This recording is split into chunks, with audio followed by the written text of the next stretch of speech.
Salam kebahagiaan bagi semua saudari-saudaraku pencinta mutiara iman.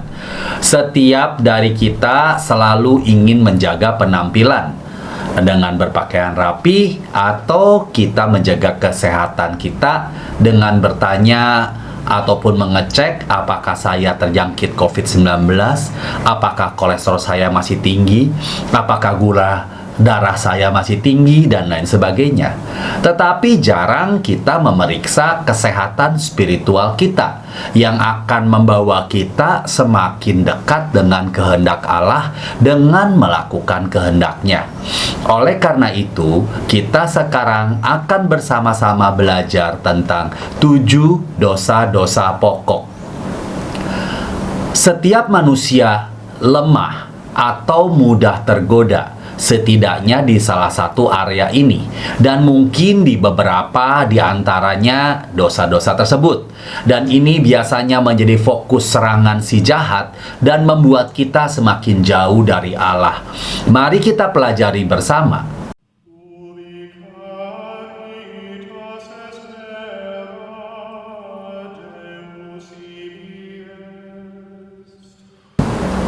Dalam kitab Katekismus Gereja Katolik disebutkan bahwa satu dosa menciptakan kecondongan kepada dosa lainnya.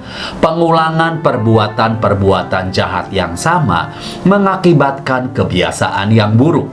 Hal ini mengakibatkan terbentuknya kecenderungan yang salah, menggelapkan hati nurani, dan menghambat keputusan yang konkret mengenai hal yang baik dan yang buruk. Dosa cenderung terulang lagi dan diperkuat, namun ia tidak dapat menghancurkan seluruh perasaan moral.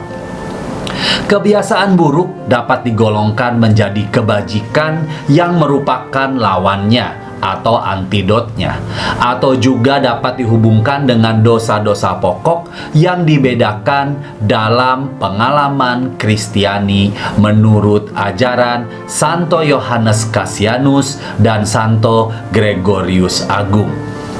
Mereka dinamakan dosa-dosa pokok karena mengakibatkan dosa-dosa lain dan kebiasaan-kebiasaan buruk yang lainnya. Dosa pokok itu adalah yang pertama kesombongan, yang kedua ketamakan, yang ketiga kedengkian atau iri hati, yang keempat kemurkaan, kelima hawa nafsu, keenam kerakusan, dan ketujuh kemalasan. Mari kita belajari bersama-sama arti dari masing-masing dosa tersebut. Yang pertama, kesombongan adalah harga diri atau cinta diri yang tidak semestinya, yang mencari perhatian dan kehormatan dan menempatkan diri dalam persaingan dengan Tuhan. Ini pada dasarnya adalah tindakan atau disposisi dari keinginan yang ingin dianggap lebih baik daripada seseorang yang sebenarnya. Kesombongan dapat diekspresikan dengan cara yang berbeda, dengan mendapatkan pujian pribadi atas berkat atau harta yang dimilikinya, dan seolah-olah itu bukan berasal dari Tuhan, dengan mengagungkan suatu pencapaian, seolah-olah itu terutama bukan hasil dari kebaikan dan anugerah ilahi, dengan menutupi kekurangan pribadi atau mengklaim suatu kualitas yang sebenarnya tidak dimiliki oleh orang tersebut, dengan menganggap diri lebih tinggi daripada orang lain atau meremehkan orang lain karena mereka kekurangan atas apa yang dimiliki oleh orang yang sombong, dengan membesar-besarkan kekurangan orang lain atau terus memikirkan dan bahkan membicarakannya. Ketika kesombongan terus dipelihara dan seseorang tidak mengakui ketergantungan kepada Tuhan dan menolak untuk menyerahkan kehendaknya kepada Tuhan, itu adalah dosa besar. Dosa yang kedua adalah ketamakan, yaitu cinta yang berlebihan atas kekayaan atau keinginan dan cinta harta benda. Dosa adalah kegagalan dalam kasih yang tulus kepada Tuhan dan sesama, yang disebabkan oleh keterikatan yang menyimpang pada barang-barang tertentu. Kejahatan ini khususnya terletak pada manusia dalam memperoleh dan menyimpan uang, harta benda, dan sejenisnya sebagai tujuan daripada kehidupannya. Ia tidak melihat bahwa benda-benda berharga ini hanya sebagai sarana untuk menjalankan kehidupan yang rasional dan harmonis, serta memperhatikan kondisi sosial di sekitarnya. Ketamakan disebut perbuatan jahat utama karena melaluinya banyak dosa-dosa lain juga yang dilakukan. Hal ini lebih ditakuti karena seringkali menutup dirinya dengan alasan kebajikan atau dengan alasan untuk tabungan yang layak bagi masa depan. Sejauh keserakahan adalah pendorong ketidakadilan dalam memperoleh dan mempertahankan kekayaan, itu merupakan dosa yang menyedihkan. Dosa yang ketiga, kedengkian atau iri hati. Kebencian atau kesedihan pada keberuntungan orang lain akibat 7 dosa pokok ini. Dan kedengkian juga bertentangan dengan perintah ke-10. Melalui iri hati, iblis kematian memasuki dunia. Kedengkian tidak sama dengan kecemburuan. Kecemburuan mencari keuntungan lain untuk diri sendiri, sementara rasa iri atau kedengkian mencoba menghancurkan keuntungan lainnya. Kecemburuan bisa menjadi baik, tergantung pada apa sebenarnya yang diinginkan seseorang.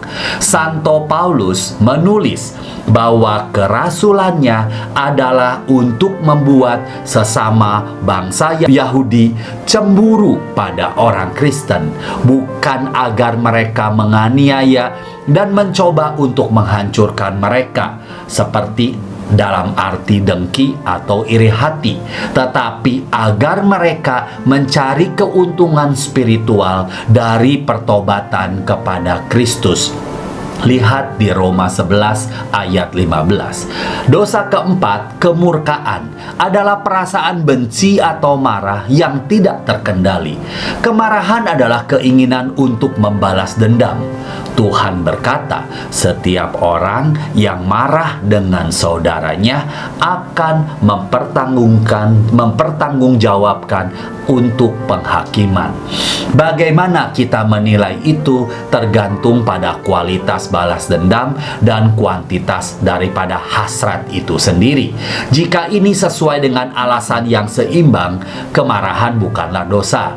Ini adalah hal yang patut dipuji dapat dibenarkan dengan semangat yang tepat.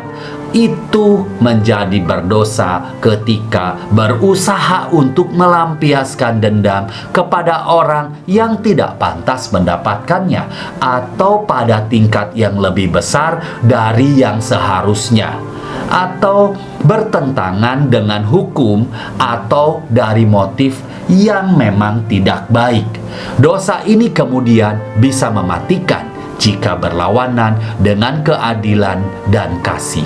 Namun, bisa juga menjadi dosa ringan karena hukuman yang ditujukan hanyalah hukuman yang ringan atau karena kurangnya pertimbangan.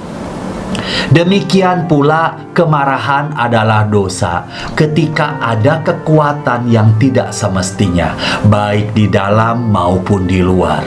Biasanya hal itu kemudian dianggap dosa ringan, kecuali jika tingkat kemarahannya begitu besar sehingga bertentangan dengan kasih Allah atau kasih kepada sesama. Dosa yang kelima, hawa nafsu, yaitu keinginan kuat, biasanya untuk kesenangan seksual, tetapi juga untuk uang, kekuasaan, atau ketenaran. Tuhan dalam perjanjian selalu memperingatkan manusia terhadap rayuan dengan apa yang sejak awal tampaknya baik untuk dimakan, menyenangkan bagi mata, diinginkan untuk membuat orang bijak. Demikian yang dikatakan dalam katekismus. Kejahatan nafsu dapat diartikan bahwa kepuasan seksual dicari baik di luar pernikahan atau dengan cara yang bertentangan dengan hukum yang mengatur relasi perkawinan. Memanjakan nafsu adalah dosa berat, apalagi jika dilakukan dengan cara yang disengaja atau dengan kesadaran yang penuh. Inilah kesaksian Santo Paulus dalam suratnya kepada jemaat di Galatia bab 5 ayat 19. Perbuatan daging telah nyata, yaitu percabulan, kecemaran, hawa nafsu.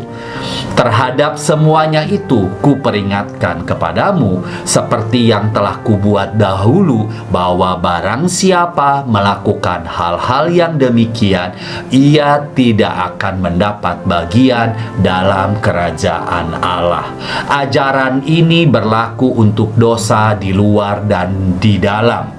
Karena seperti Yesus katakan, barang siapa memandang seorang wanita untuk bernafsu padanya, telah melakukan perzinahan dengan dia di dalam hatinya. Dosa yang keenam, kerakusan, adalah terlalu banyak mengkonsumsi makanan atau minuman.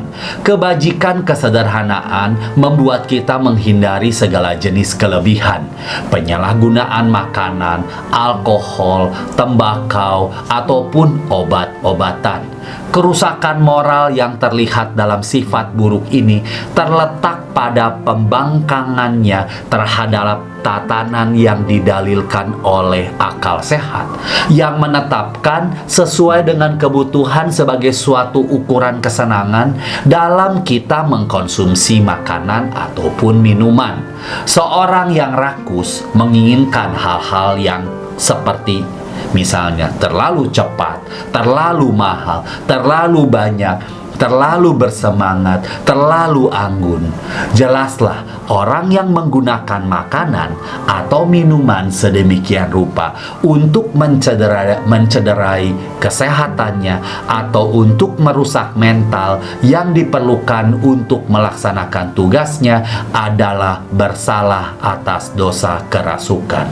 Tidak dapat dibantah bahwa makan dan minum melulu hanya untuk mengalami kesenangan tanpa ada satu keinginan untuk memelihara tubuh atau melakukan persekutuan persaudaraan di meja makan, sama halnya dengan melakukan dosa kerakusan. Seseorang yang biasanya rakus begitu terikat pada kesenangan meja makan, seperti hidup hanya untuk makan dan minum. Demikian berpikiran untuk menjadi bagian daripada mereka yang dijelaskan oleh Rasul Paulus. Tuhan mereka adalah perut mereka. Orang seperti itu akan bersalah karena dosa berat. Demikian pula orang yang karena makan dan minum secara berlebihan juga akan mengganggu kesehatannya dan tidak memenuhi kewajibannya untuk melakukan tugas yang merupakan kewajiban beratnya. Mungkin bersalah karena dosa berat. Dan dosa yang ketujuh, kemalasan, adalah kemalasan fisik dan tidak tertarik pada masalah spiritual atau mengabaikan pertumbuhan spiritual. Kemalasan adalah satu dari 7 dosa besar yang mewakili perasaan saya tidak peduli atau relativisme. Seorang pria melihat bahwa praktik kebajikan itu sulit dan menolak pengabdian kepada Tuhan. Dia menjadi lamban dan jiwanya menjadi lesu dan malas memikirkan perjalanan hidup yang menyakitkan. Gagasan tentang hidup yang benar tidak mengilhami kegembiraan, tetapi rasa muak. karena memerlukan suatu kerja keras. Dalam pengertian ini, kemalasan bukanlah sifat buruk khusus menurut ajaran Santo Thomas, melainkan satu keadaan dari semua kejahatan. Biasanya tidak akan ada kejahatan dosa berat kecuali kita menganggapnya sama, sehingga seseorang bersedia untuk menolak beberapa kewajiban yang serius. Dalam arti ini, kemalasan yang secara langsung bertentangan dengan kasih. Karena itu, orang yang malas melanggar perintah yang pertama dan terbesar, yaitu kasihilah Tuhan Allahmu dengan segenap hatimu, dengan segenap jiwamu, dan dengan segenap pikiranmu, dan dengan segenap kekuatanmu. Tentu kita bertanya, setelah kita belajar bersama tentang 7 dosa-dosa pokok, lalu apakah yang harus dilakukan? Apakah ada penawarnya? Iya, tentu saja ada. Dan yang disebut dengan keutamaan atau kebajikan utama yang akan kita bahas di video minggu depan, hari Sabtu. Jadi, marilah kita bersama-sama berdoa, mohon karunia Roh Kudus agar kita jangan biarkan ke-7 dosa pokok tersebut menjadi kebiasaan dalam hidup kita, karena akan menggelapkan hati kita dan membawa kita semakin jauh dari kasih Allah. Tuhan Yesus memberkati. Salam sehat buat kita semuanya.